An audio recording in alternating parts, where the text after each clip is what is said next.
আমাদের সকল যে সমস্ত কর্মীবৃন্দ আছে যারা যোগ্য তাদের সঙ্গে আলোচনা করবো, বা ডাইরেক্ট যদি আমাদের সেই প্রপোজালটা অ্যাকসেপ্টেবল হয় তাহলে আমরা অ্যাকসেপ্ট এখান থেকেই করে নেব। আমি যেটা বলবো সেটা যদি মানতে রাজি হয় তবেই আমি বলবো, নারায়ণ বলবো না।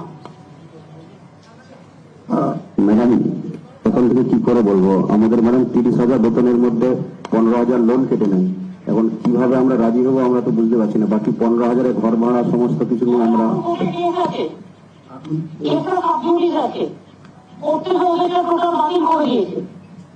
এই অবস্থায় ওদেরকে আমরা রিভিউ করবো এবং টিচারদেরকেও রিভিউ যাবো।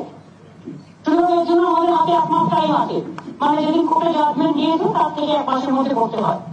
সুতরাং আমাদের কাছে যে টাইমটা আছে তার মধ্যে ওরা যেটা লাইভলিহুডের ব্যাপারে বলেছে আমি নিশ্চয়ই কিছু করতে পারি ওদের জন্য, কিন্তু সেটা ওদের বলতে হবে যে আমি যদি একটা কিছু বলি তারপরে নিজেরা ডিসিশন নিলে সেটা হবে না। যদি 1 মাস হয় তবেই আমি বলতে পারি, তার আমি কেন দায়িত্ব নেবো বলো? কারণ কোর্ট তো বাতিল করে দিয়েছে, আমি মানবিকতার স্বার্থে বলতে পারি। ম্যাডাম আমাদের চাকরি তো আমাদের কারণে যায়নি, সেইটা একটু আপনি যদি ভাবনা চিন্তা করেন। আর আমাদের বিষয়টা যদি আপনি একটু দেখেন মানবিক দৃষ্টিতে, আপনি যে কথাটা বলবেন আগে তো বলুন, তারপরে তো আমরা চিন্তা ভাবনা করবো। আপনি না শুনেই কি করে হ্যাঁ করে দেবো যে আমি জানি না একটা অজ্ঞাত বিষয়, সেই বিষয়কে আমি কিভাবে বলে দেবো যে আমি হ্যাঁ মেনে নেবো? আমি তো জানি না সেই বিষয়টা। ম্যাডাম বলছেন যে আপনাকে ওনার কথা যেটা উনি বলবেন আপনি ওটা মানতে প্রস্তুত আছেন তো? এবং আপনাদের জন্যই তো কথা হবে, আপনাদের ভালোর জন্যই কথা হবে।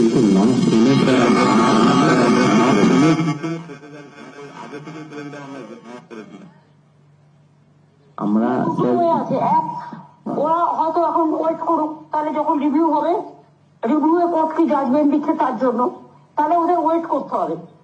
আর 2 হচ্ছে ওরা ইমিডিয়েট যদি কিছু রিলিফ চায় ফ্যামিলি চালাবার জন্য, যতক্ষণ রিভিউ না হচ্ছে সেটা আমরা একটা মানবিকতার স্বার্থে কিছু একটা ভাবতে পারি। ম্যাডাম আমরা লাস্ট 7 বছর ধরে আমাদের অনারিয়াম কিন্তু আমরা ড্র করি, এবং সেটা আমরা কাজের মাধ্যমেই অর্জন করেছি এবং যোগ্যতার মাধ্যমেই অর্জন করেছি। হঠাৎ করে একটা কারণবশত আমাদের সেটা বন্ধ হয়ে যাচ্ছে।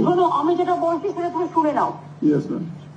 ওরা রাজি হবে কি হবে না ওদের ব্যাপার, এর থেকে বেশি আমরা এই মুহূর্তে আমাকে যাই করি আমাকে আইনের বাধ্যবাধকতার মধ্যে করতে হবে। আমরা রিভিউ পিটিশনে যাব, নাম্বার 1। টিচারদের জন্য যেমন যাব, আমরা গ্রুপ সিটি যারা আছে তাদের জন্য যাব। একটা কথা পরিষ্কার, টেন্টেড আনটেন্টেড আমি এখন বলতে যাব না, তার কারণ আমি জানি না, আমার কাছে কোনো লিস্ট আমি সেভাবে পাইনি উইথ এভিডেন্স। যখন ওইটা নিয়ে আমি রিভিউ করবার পর এটা নিয়ে ডিসিশন নিতে পারবো।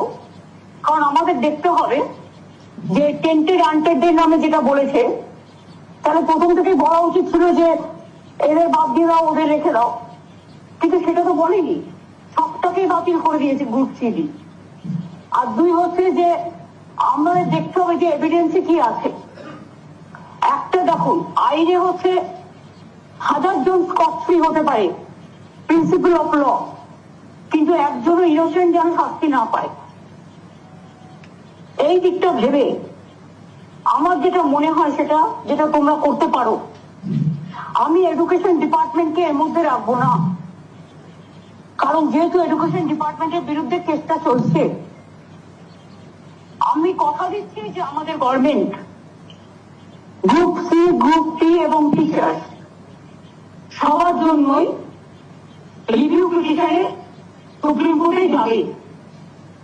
আমরা যা আইনের কাগজপত্র তৈরি করছি এবং সেজন্য একটু অপেক্ষা করছি, কারণ আমরা 1 মাসের মধ্যে করতে হয়, তাড়াহুড়ো করে আমরা ভুল করতে চাই না।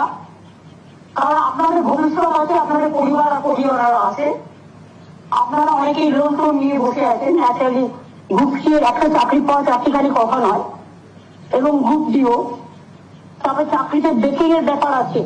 যদি সব বাতিল করে দেয়, একটা চাকরিতে ব্রেক হয়ে গেলে এতদিন যে চাকরি করেছেন সেটাও প্রবলেমেটিক হয়ে যায়।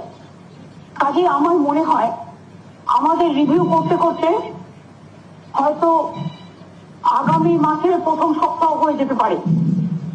সেটা আমরা দেখে নেবো, আমরা কবে করবো না করবো সেটা আইনত যারা আইনজীবীরা আছেন, আমরা সবচেয়ে ভালো ভালো আইনজীবী দেবো এবং তাদের দিয়ে আমরা তো চাই পুরো লিস্টটাকে তারা আবার নতুন করে তাদের যাতে পরীক্ষা দিতে না হয়।